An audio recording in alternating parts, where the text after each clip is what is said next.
My name is Emily, daughter of Simon, the Prime Minister. Since childhood, I have been betrothed to Andrew, the son of General Carter. Emily, do you remember your first birthday? Among all the items laid out for you, musical instruments, chess pieces, books, brushes, ink, paper, you ignored them all and grabbed onto Andrew's sleeve, refusing to let go. Yes, I remember. Our families saw that as a sign. Father being the Prime Minister and his father a general, it was a perfect match. That very day, they exchanged tokens and sealed our engagement. From then on, I became Andrew's little shadow, following him everywhere. I grew from a naive child into a graceful young lady, all the while watching Andrew grow taller and stronger. Those were truly happy days. When Andrew was 14, General Carter died defending the border, sacrificing himself to ensure that the invaders did not set foot in our kingdom. The news brought the entire capital to mourning. We posthumously honor General Carter as the Protector General. Overnight, Andrew transformed from a carefree noble youth into the bearer of the Carter family's honor and the hope of countless citizens of the Kingdom of Avalon. Andrew was intelligent and had shown military talent from a young age. The Carter family, once a flourishing clan, had dwindled to just Andrew, the last direct descendant. There were sinister rumors among the people. The Carter family sacrificed 10,000 lives for the Avalon throne. This sacrifice granted them a chance to claim the throne themselves. The kingdom is destined to change hands. These rumors were suppressed by force, but Emperor Adrian was suspicious. General Carter had effectively kept Andrew in the capital as a hostage to appease the emperor. I only knew that it was good for Andrew to stay in the capital. The invaders were fierce and treacherous, and the border was perilous. A year ago, at this very place, Andrew and I had gone to the city gate to see William off. The spirited young man rode a chestnut horse, his silver armor gleaming in the sunlight. The best sons of Avalon are at the border. But I disagreed. The best son of Avalon was right in front of me. Even then, I could see the light in Andrew's eyes looking towards the distance. My mother says those invaders are terrible, always trying to steal our things. Andrew, you must stay in the capital. You're so handsome, if they take you away, where will I find you? A proper young lady shouldn't be so bold. Besides, who else would want you but me? We bickered and laughed all the way home. A year has passed, and that spirited young man remains at the border forever. What returned to the capital were only pieces of broken armor. Andrew clenched his fists tightly, and I quietly followed him, watching him walk step by step from the most bustling street in the capital back to our home. I knew Andrew wanted to go to the border. He had extraordinary talent but was confined to the capital, forced to play the role of a carefree noble. Following him, I knew that Andrew would eventually go to the border. The Carter family had a debt of thousands of lives to collect, and he would go to settle it someday. In the quiet study, Emily approached her father with a determined look on her face. Father, please petition His Majesty to send Andrew to the border. He's like a great eagle and shouldn't have his wings clipped. As Andrew's 14th birthday approached, Emily wanted her father to secure an opportunity for him to leave the capital. Emily, you are being foolish. Andrew is the hostage His Majesty keeps in the capital to control the Zhao family. If he leaves, what leverage does the emperor have over them? Emily's father's face turned ashen as he spoke. Father, the Zhao family has been loyal for generations. Now, only Andrew remains from the main line.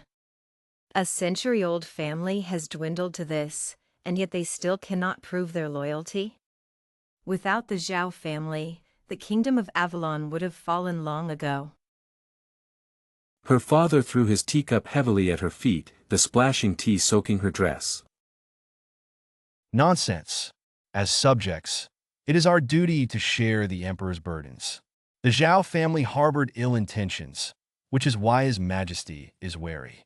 The emperor's benevolence allows Andrew to still walk freely in the capital. As subjects, encountering such a wise ruler is our fortune and the kingdom's blessing. I've been too indulgent with you. From now on, you will stay in the house and let your mother teach you proper manners. You have no sense of decorum. Is it indulgence or abandonment? You sought to align with the Zhao family early on, arranging my engagement with Andrew. But you didn't expect the Zhao family to attract the emperor's suspicion. To maintain your reputation as chancellor, you abandoned me long ago. Why bother with these grandiose words now? Emily was so furious that she spoke without restraint. People outside say that all the other children of the chancellor's residence are outstanding, except for the legitimate daughter who is useless, spending her days playing with the young master of the Zhao family. That day, I wanted you to stand up for me and teach those gossipers a lesson. But at the study door, I heard you instruct the butler to ignore the rumors, saying the Zhao family is just a big target, and our family having a useless daughter would ease the emperor's mind. In your eyes, the title and power of chancellor are more important than anything. Uncle Zhao devoted himself to the country and attracted suspicion, while you, a pillar of the state, are a coward. Get out! Get out of here! Butler James, confine the young lady to her room. She is not to step out without my permission. Her words completely enraged her father, who interrupted her and ordered the butler to lock her in her room. Locked up again, it wasn't the first time. Unfortunately, angering her father did not secure Andrew a chance to leave the capital. Emily sat in her room, looking at the storybooks she and Andrew had collected, her stomach growling inappropriately. Chirp chirp chirp chirp. Andrew had arrived. This was their secret signal. How do you always manage to sneak in? My father's guards are like straw men to you. Who am I? Those guards can't stop me. Andrew boasted, flicking his hair like a proud peacock. Little bird, what did you do to anger your father again?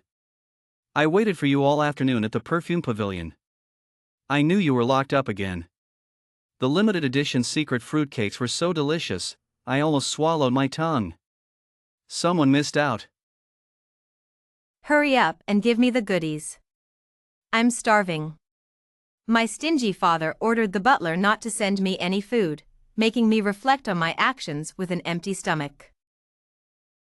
Emily looked at Andrew's smug face, so hungry she wanted to tear his clothes off.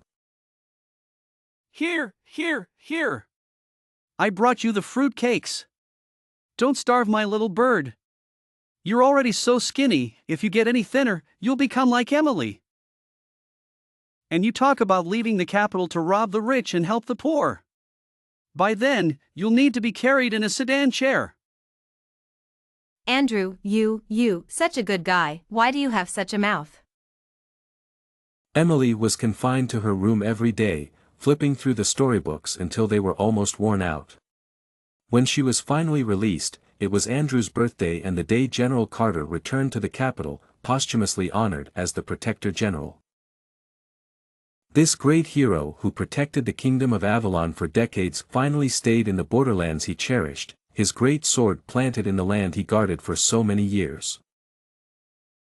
The elder who once patted Emily's head and promised to return for her wedding with Andrew broke his promise. The once carefree young man turned bitter overnight. Although Andrew was confined to the capital all these years, Emily knew he always took pride in General Carter. The Zhao family guarded the kingdom for a century, and the old general did not live to see her wedding with Andrew. Emperor Adrian posthumously honored General Carter, and Andrew was exceptionally promoted to chariot general, allowed to mourn at home for a year. General Carter's sacrifice bought the kingdom a year of peace and allowed Andrew to leave the capital. But Uncle Zhao would never see it. From then on, Andrew spent his days practicing martial arts and studying military strategies. He wanted to avenge his family and protect the kingdom. Emily once hoped for this day, but now that it's here, she wished time would slow down, just a little bit more. The wheels turned, and time slipped away. I spent several nights under the lamp, sewing a large coat for Andrew. The stitches were uneven, far from perfect, but the fur I chose was the finest snow fox fur, white and warm.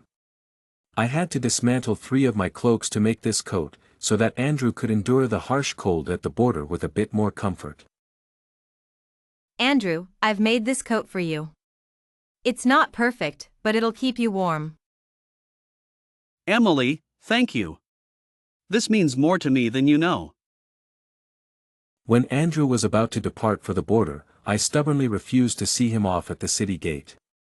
That place was ominous. Mothers sent off their sons there, wives sent off their husbands, and in the end, they all stayed at the border. I can't bear to go to the gate, Andrew. It's too painful. I understand, Emily. But remember, I'll come back. I promise. I handed the finished coat to Andrew, watching him ride his snow-white steed, holding a long spear, as he passed through the busiest street of the capital. The vendors and townsfolk on both sides paused to watch. Such a handsome young man, and he was mine. Emily, wait for me! When the time comes, we'll set off fireworks for 2 whole carriages and light up the sky all night, so everyone in the capital will know that Andrew is marrying Emily. I'll be waiting, Andrew. Don't make me wait too long. After Andrew went to the border, he indeed led the invaders to repeated defeats. He was a natural-born leader, and the soldiers in the camp were all personally trained by General Carter. They were grateful to the Carter family and held deep respect for this family that risked their lives for the kingdom of Avalon. Another letter from Andrew. Let's see what he says this time. Every time a victory report came to the capital, Andrew would send me a letter, with just a few words. Little bird, I won another battle. Little bird, this place is bitterly cold. Thank you for the coat you made me. Emily, during a battle, I found that the invader's crown prince is also named Attila. He's talented, but it's a pity he wasn't born in our kingdom of Avalon. Little bird, I accidentally dirted the coat you made me today. When I return to the capital, could you make me another one? He called me little bird again. How I miss him. The words were few, and the handwriting was not neat, appearing somewhat hurried, but each time I received one, I would be delighted for a long time. Emily, once we win this battle, I'll return to the capital to marry you. I won't be a general anymore. I'll take you to the south, to the northern desert. I'll wait for you, Andrew. Our life together will be wonderful. I stayed in my room, embroidering my wedding dress, making another coat for Andrew and me for our journey to the northern desert, waiting for Andrew to come and marry me, waiting for him to take me away from the capital. If only I had learned embroidery better. I wonder if Andrew would recognize these as mandarin ducks and not wild ducks. I prayed every day, but Andrew broke his promise. The scouts brought news that Andrew had been defeated and would never return from the border. Andrew, you are such a liar. My wedding dress is almost finished, and you didn't come back. Your Emily is waiting for you. Did you forget? Andrew stayed at the border, and I wanted to go find him. General Carter's family had only him left, and no one would bring him back to the capital. I must go to him, he shouldn't be alone out there. I packed my bags, but before I could leave the courtyard, the guard stopped me. My father wouldn't let me go. Let me go. I need to find Andrew. You must stay, Emily. It's too dangerous. But if I didn't go, what would happen to Andrew, lying there all alone at the border? The news of Andrew's demise eventually broke me. My father confined me to the courtyard, and I lay in bed every day, lost in a daze. In my dreams, Andrew came to find me. Emily, I'm here. Why are you so sad? You promised you'd come back, Andrew. Why did you lie? I'm sorry, Emily. I never wanted to hurt you. He wore the coat I made, the white snow fox fur still pristine. He loved to tease me, tricking me into making him another new coat. Maybe in dreams, we can still be together, Andrew. I chased after him, wanting to hit that big liar, Andrew. Emily was awakened by the commotion outside and turned to the maid attending to her. What's happening outside? Is Andrew back? Miss, the general has fallen in battle. In her groggy state, Emily had forgotten that her Andrew was already gone. Miss, without the general, the invaders have reached the gates of the capital. Everyone in the mansion is in a panic. I must leave too. Take care, miss. With the invaders at the capital, the royal family and nobility here are unlikely to survive. Leaving the chancellor's residence might be Emily's only chance to live. Andrew, it seems I will be joining you soon. We can go to the northern plains together. Emily set up a brazier and burned her wedding dress and the coat she made. These were meant for their wedding and journey to the northern plains.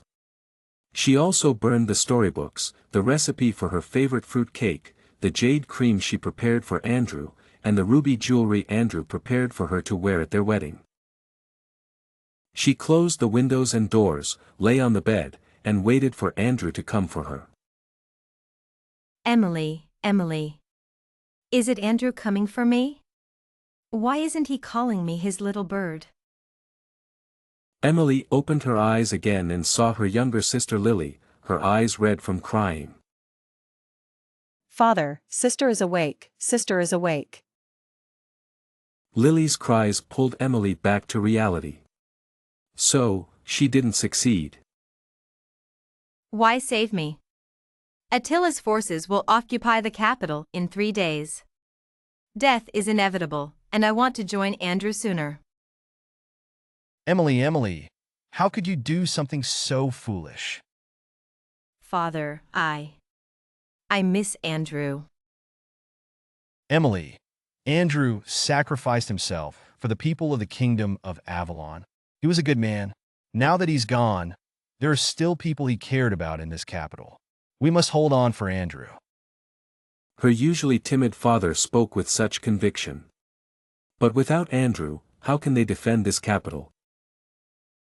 Father, Attila's army has fought its way from the mountain pass to the gates of the capital. The city is filled with women and children. Emily, there is a way.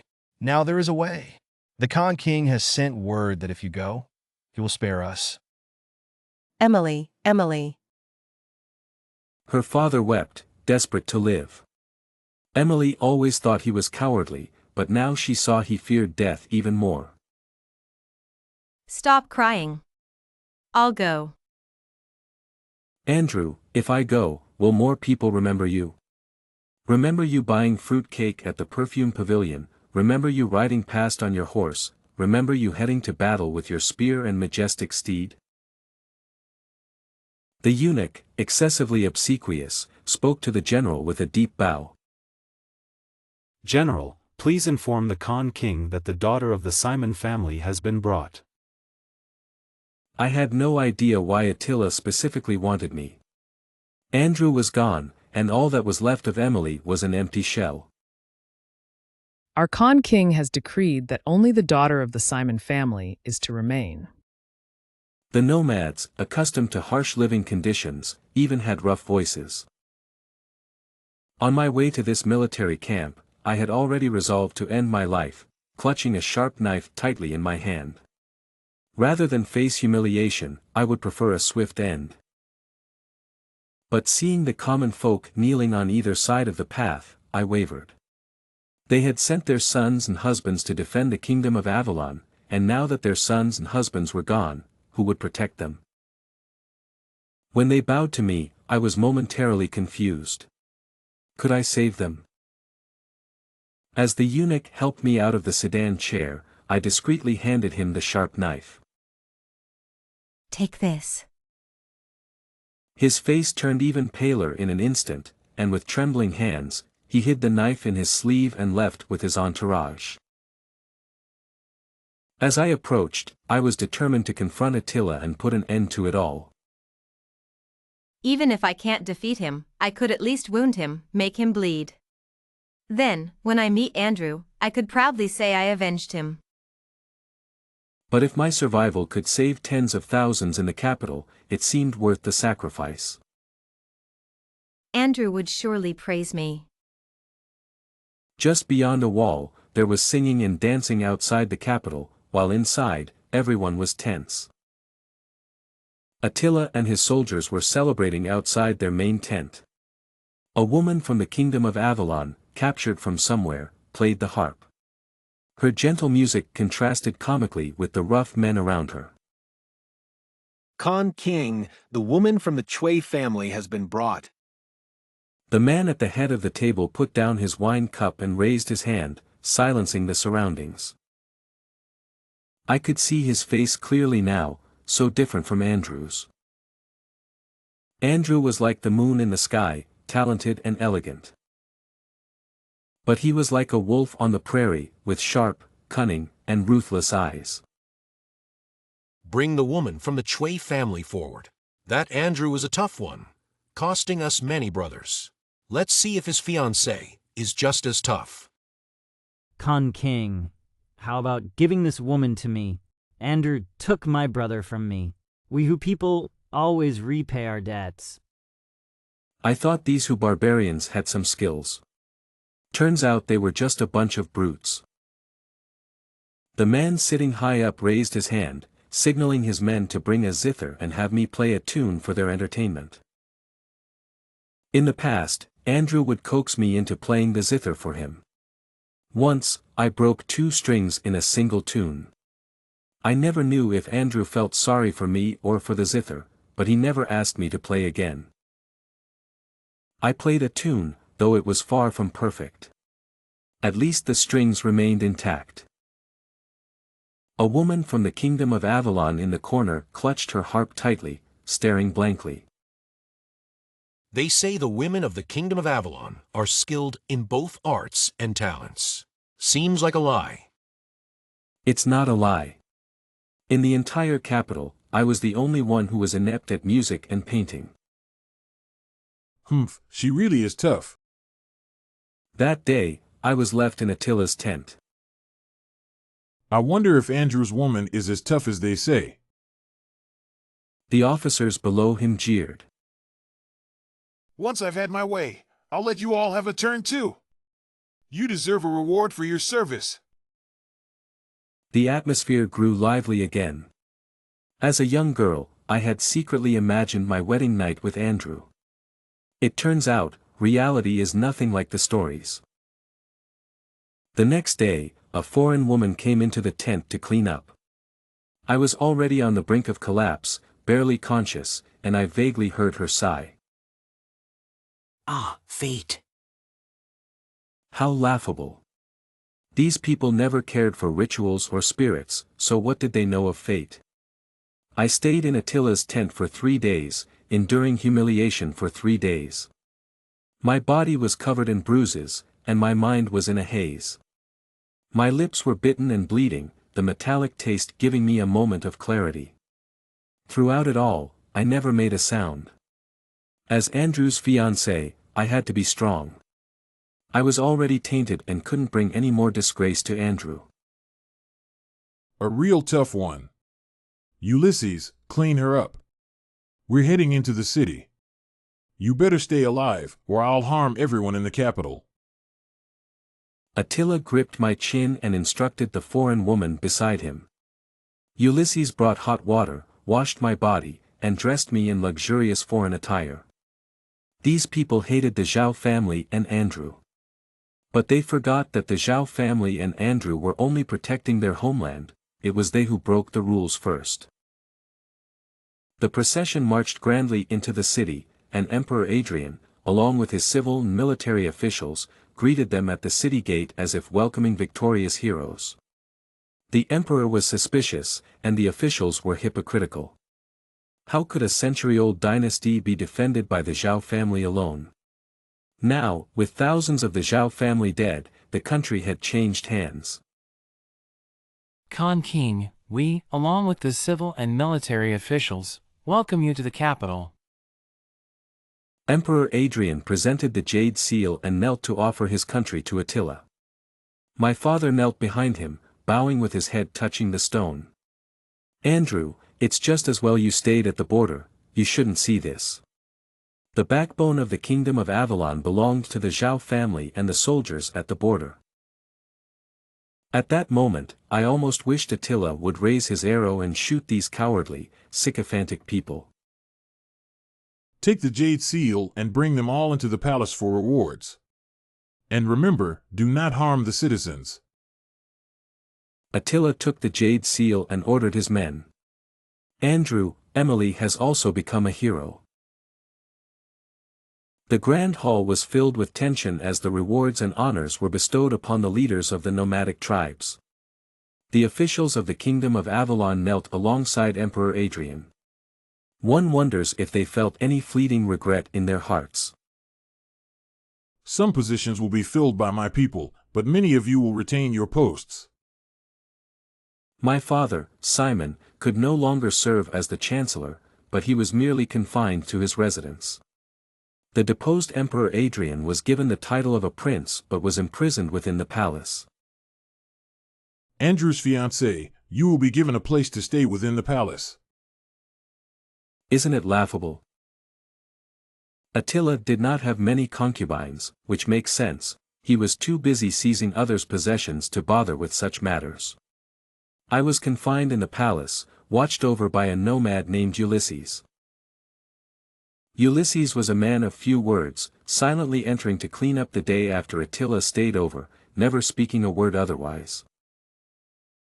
Andrew, your little bird is about to become mute.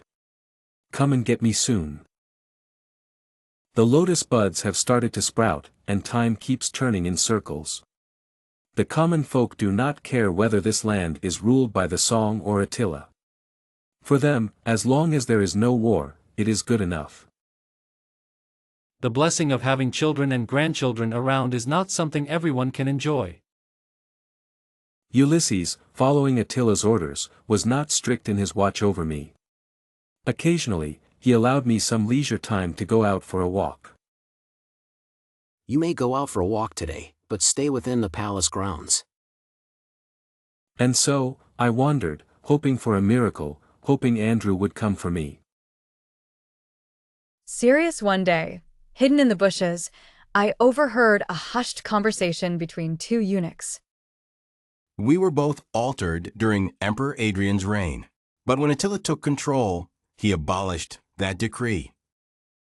He said, "Men should be like the warriors of our people, not bowing and scraping." Sirius the eunuchs had entered the palace at a young age. Those with families could return home, while those without ties continued serving. If His Majesty had sent reinforcements earlier, young General Andrew might still be alive, and we might still serve the kingdom of Avalon. Whoever we serve, we must kneel before the nobles. Watch your words, or you might lose your head. Young General Andrew, riding with his spear, was such a sight to behold. Now that he's gone, Miss Emily has also become. It's fate, just fate. Sad I had always thought Andrew's demise at the border was due to a military defeat, but it appears I was wrong. Despite the midsummer heat, I felt a bone-chilling cold. Sirius I had always found it odd. In his letters, Andrew promised to take me to the northern desert. He wouldn't have made such a promise lightly unless he was confident. Sad I was full of hope, but all I received was news of Andrew's death. Serious since that day, I shared a room with Attila every night, but I always managed to take a potion to prevent pregnancy. Serious I needed an identity, one that would allow me to move freely. Serious Attila had few offspring, and lately, I sensed that he seemed to have some affection for me. Serious the first time I went to Attila's tent, he humiliated me and tossed me aside like a rag. Serious the last time we were together, before I passed out, I heard him whispering in my ear, "Emily." Serious I have nothing left to lose now, so I fear nothing. The story unfolds with the protagonist ceasing an herbal concoction and feeling the toll on her body. I stopped taking the herbal concoction to prevent pregnancy over a month ago. Now, I'm dizzy all the time and can't stand the slightest hint of oil. Every day, I force myself to eat in front of Ulysses, pretending everything is fine. Elena's thoughts race, searching for the right moment to reveal her pregnancy with Attila's child. I need an opportunity. The Mid-Autumn Festival is my only chance. I can't hide it much longer. Attila has confined me in this palace for over 7 months. He once promised to let them taste Andrew's fiancée, and they're growing impatient. As the festival approaches, the traditions of the Kingdom of Avalon and the nomads collide. The people of Avalon have a tradition of family reunions during festivals, and so do the nomads. This year, they rule the capital and will celebrate grandly. I won't be forgotten. I'm their source of entertainment. Attila's frequent visits spark rumors in the palace, but Elena's intentions are clear. Rumors say I've caught Attila's eye, paving the way for the former chancellor. But I'm seeking their downfall. Andrew stayed in Avalon. They shouldn't live on. On the 15th, Elena prepares for the banquet in a red dress, symbolizing festivity. A guard summons Ulysses to take me to the banquet. The cold moonlight casts a glow on the rocks. The banquet is in Tsinghua Hall. I used to attend with Andrew. Now, the people are different, and Emperor Adrian is reduced to flattering the nomads. Elena stands in the center, watching Attila, hoping to win the gamble for his feelings. The sticky gazes of the nomadic generals roam over me. The Zhao family has been prominent for 100 years, and so has mine. My beauty, once protected by Andrew, is now my reliance. Khan King, let us taste Andrew's woman today. These capital rules are too many. It's not as carefree as the grasslands. Exactly, these Avalon women are delicate. If I'm not careful, their arms and legs break. Haha, Andrew's woman is different. Attila's demeanor shifts as he addresses his warriors. Brave warriors, I promised you, and I won't go back on my word. Today, I grant her to you. Elena realizes she has lost the gamble. Thank you, Khan King. He grabs Elena roughly. Haha, Andrew was tough. When my brother dealt with him, he didn't make a sound. But his woman is so soft. Elena's pain is internal and external. My palm bleeds from my own nails. Andrew, it must have hurt so much back then. An unexpected sound interrupts the scene. Ugh, ugh, ugh. He throws Elena away and kicks her. Disgusting. Elena clutches her stomach, sneaking a glance at Attila. Call the physician. The banquet continues as Elena curls up, watching dancers sway with bell-adorned anklets. Reporting to the Khan King, it is a joyful pulse. The revelation hangs in the air, altering the course of events. Serious I discovered I was expecting, which naturally brought mixed reactions. The happiest was my father. Somehow, he managed to have a little maid secretly bring me a message. Relieved served the Khan King well. My daughter. The future of our family depends on you. How ironic. He used to look down on me the most, and now I had become the apple of his eye. The ones who were worried were the nomads. Attila had few heirs, and if this child of mine turned out to be a daughter, she could gracefully become a princess, which would be fine. But if it were a boy... Serious. Whispering we must consider giving her a potion to prevent conception and then expelling her from the palace. This made Attila return from court with a gloomy face every day. Sad the ministers are relentless with their suggestions. It's weighing on me. In stark contrast, I wandered around the palace every day, feeling quite at ease. Thanks to the child in my womb, I, a woman from the kingdom of Avalon, had indeed risen in status. I received more food, and clothes and jewelry were frequently sent to me. Cheerful pregnant women should walk more to make childbirth easier. That's how the women on our grasslands do it. Ulysses had already let down her guard and allowed me to move freely around the palace. After the autumn harvest, the wild geese flew south. I have thoroughly investigated all the details surrounding Andrew's demise at the border. Anna remembered something Andrew had once taught her. The most well-informed sources in the world are not in the court but among the common folk. The same holds true within the palace. The maids and eunuchs know everything. Anna pondered over Andrew's wisdom. If one doesn't know, ask two. The kingdom of Avalon had fallen, and they had a new ruler. The palace dynamics had shifted. A little kindness and generosity, and they will tell you everything. Moreover, Anna now had an unborn child to protect her.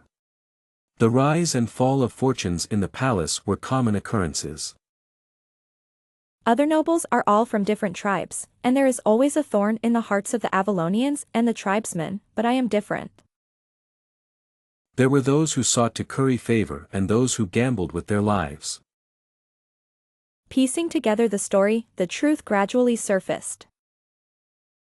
Andrew had gone to the border and quickly turned the tide. He was a born general, and the men of the Carter family were all skilled in warfare. Andrew was a military genius. Most of the commanders at the border were loyal to the Carter family, having been promoted by them. Andrew quickly rose from a cavalry general to a grand cavalry general, and then to the commander of tens of thousands of soldiers at the border. I need General Andrew to defend the kingdom's borders. Thus, the youngest general in a century was born. Andrew did not disappoint, with frequent victories reported back to the capital. Just as he was about to drive out the tribesmen, the hypocritical ministers in the capital grew uneasy. They feared that if Andrew returned victorious, he would threaten their positions. Andrew is arrogant and often disobeys imperial orders at the border. He needs a lesson, a small punishment to remind him of his place. Emperor Adrian, already suspicious due to rumors among the people, harbored resentment towards the Carter family. Now, with thousands of Carter family members gone, Andrew held significant influence at the border and was beloved by the people. The supplies that should have been sent to the border before winter were delayed until the mountains were snowbound. The soldiers at the border died in waves, and by the time the supplies arrived, they no longer had the strength to fight the tribesmen. The soldiers starved and froze, unable to fight. In the snow, the bodies of comrades were buried, and their once fiery hearts grew cold. Even with Andrew's military prowess, he could not reverse the situation. What goes around comes around. I asked Emperor Adrian if he regretted it. He did not answer, just kept drinking cup after cup. If this wine had been sent to the border, it might have saved 10 soldiers' lives. It's a waste for him to drink it. Anna gave a maid who secretly brought food to Emperor Adrian a jeweled hairpin. The maid was overjoyed, repeatedly kneeling to thank her. Feeding him spoiled food every day would be too lenient. Anna had a eunuch who could leave the palace, find some beggars outside and teach them to sing. A new dawn, a new ruler, looking at the palace, death holds no regret. The methods they used against the Carter family could be used against them just as well. Soon, news of a rebellion among the people of Avalon could not be contained by the high walls. Attila's face grew darker. I have taken over the capital, but my foundation is unstable. I must seek a gentle approach. The former emperor was imprisoned in the palace, and the prominent ministers of Avalon were confined to their homes. Nearly a year had passed, but these people still did not know their place. The people cannot all be punished, but the officials of Avalon can be. The eunuchs who went out to buy supplies reported that the blood in the western market flowed like a river, and the wild dogs at the mass graves outside the city were fat and greasy. The once prosperous families of the capital were executed one after another, leaving no elders or children behind. Among them was the Emily family. Father, you always feared departure, but in the end, you could not escape it. Lily, my dear sister, I am sorry. In your next life, may you be born into... In February of the following year, willow buds began to sprout. Emily was 7 months pregnant, her belly so large that she had to support it with her hands while walking every day. Emily, the officials from the previous dynasty have mostly been purged. Attila now has some leisure time and will come to visit you.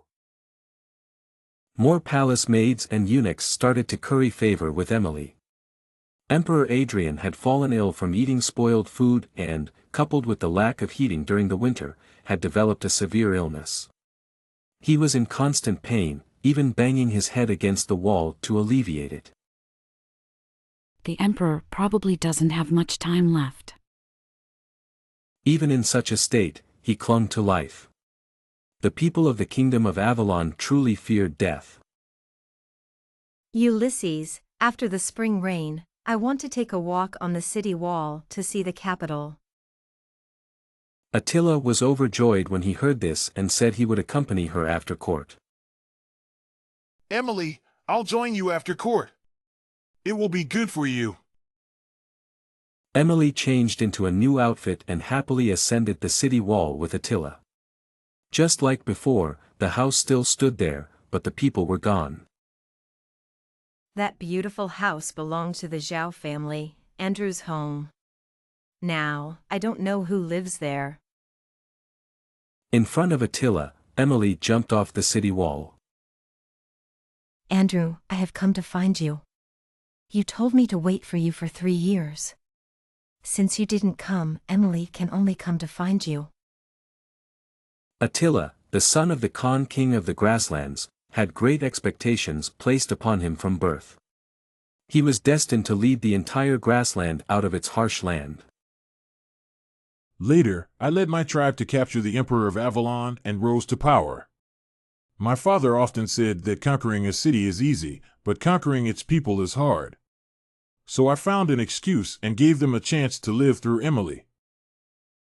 Attila knew about Emily even when he was on the grasslands, Andrew's fiancée, the daughter of Simon.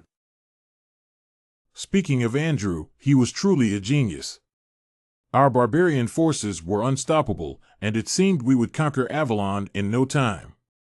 Andrew managed to turn the tide and held us at bay on the border for 2 years. Their land was vast but poor in resources, and years of warfare had left them weary. They were prepared for the worst, to submit to Avalon. But the people of Avalon were fools. With a slight trick, they fell for it. In warfare, logistics are fundamental. Cutting off Avalon's supplies was like opening the gates for us.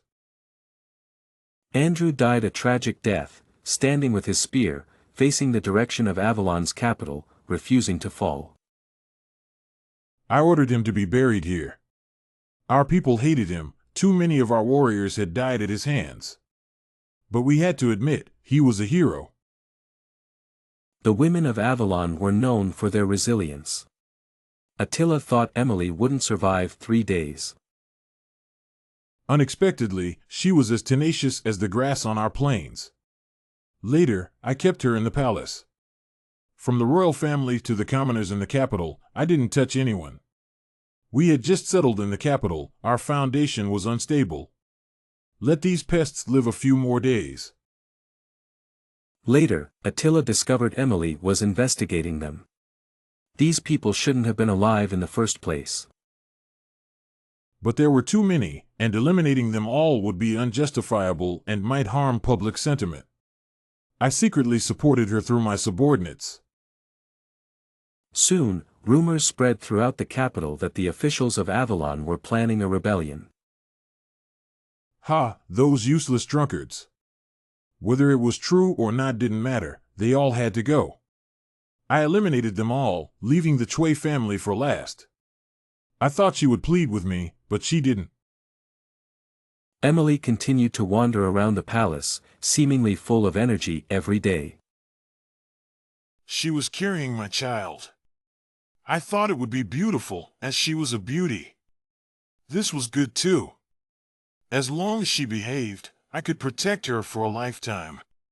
I eagerly awaited the birth of my child, hoping for a prince, brave like our people. And maybe a daughter, as beautiful as her. But she jumped off the city wall in front of him. The sight that greeted him was her resolute figure. The people of Avalon have no heart.